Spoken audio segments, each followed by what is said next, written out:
This is the video you need to dominate Age of Empires 4 without being dominated. Step 1. Find your civilization. There are so many different civilizations in this game and each has its own strengths and weaknesses. For instance, Mongols can move their buildings. Rus can make money by hunting animals. And of course, Indians aka Sultanate have elephants.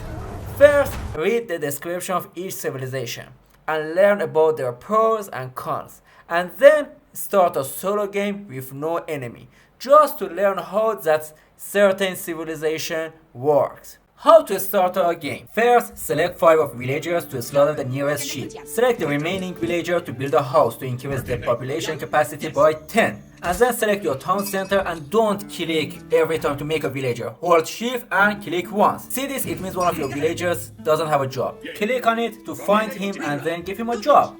Send your scout around to find more sheep. Just focus around the town. Now, a question. Where is the scout? You don't have to search around to find him. Simply select him and Ctrl plus 0 or any number you like. Now whenever I double click on 0, I can find him. Now, you have 10 villagers and the first thing we do is to make more villagers. But this time we focus on other primary resources, which are wood and gold respectively. But this time send one for wood and one for gold. Now we have a big problem. It takes a long time for my villagers to get resources to the town center. To solve that matter, build a lumber camp next to a forest and a mining camp next to your gold mine. And of course a mill next to your food resources. Attention, build lumber camp first, because wood is crucial for early expansion. Now let me tell you another important thing. When you select a lumber camp, for example, you see these options.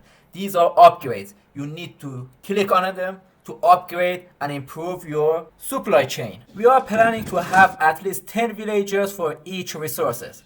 Now our upgrade is finished, let's upgrade it again, but we can't because we need to be in age 3. In order to enter age 3, we need 400 food and 200 gold. And when you hear this and see this, it means you are ready.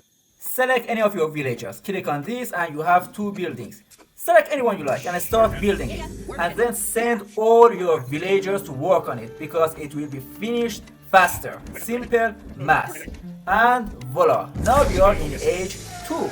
Now you might ask, what should we do? First, select your mining camp, upgrade it. Then select your mill, upgrade it. And don't forget the lumber camp. Now the big question is, what should we build first? With no doubt, market is the first building you need to make because it gives you the opportunity to convert resources into gold and vice versa. And of course, don't forget to click on town center and upgrade your villagers. And now you are ready to make your army. But before I go to Art of War section, I need to mention something very crucial for your survival, which is building a second and third town as soon as you can. When you enter age 2, gather 400 woods and 300 stone and build a new town center far from your main town, anywhere that is rich in resources, and send half of your villagers there to get resources. So if enemy attacks and annihilate one of your towns, your supply chain remains intact. Now let's talk about Art of War. Some people talk about it for 1 hour or 2 hours, but I'm gonna summarize it in 100 words or less. Use a spearman against all types of cavalry, elephant and camel included as well.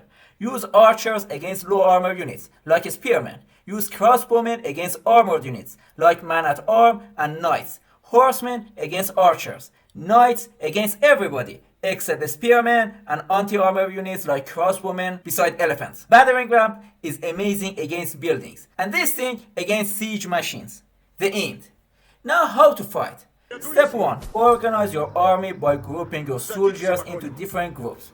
Double click on one of them to select all the same nearby soldiers and then Ctrl plus any number 1, 2, 3, 4 and that's it. I give 1 to cavalry, 2 to infantry, 3 to range combat, 4 to siege. Step 2. Information is everything. Send your scout to gain information about your enemy.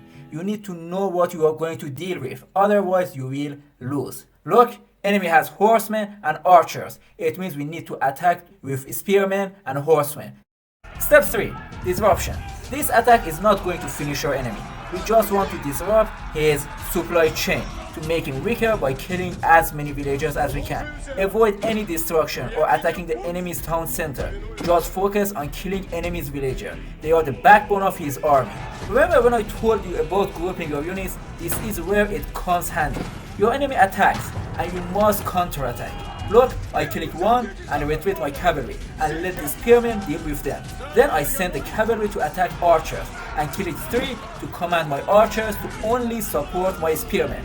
And now my cavalry needs backup. Therefore I send my archers to help them. Now let's talk about the defense. Build a watchtower is the first step you need to take to protect your town. Keep in mind, before you send a villager to build it, send your troops there to protect it. I'm not sure if it's a coincidence or not, but enemy always attack when I start to build my watchtower. The best feature these buildings offer is it expands your view. So when enemy is coming, you know it's coming before it's too late. Just keep in mind, the moment it's finished, select it and upgrade it to make it stronger, better, and yara.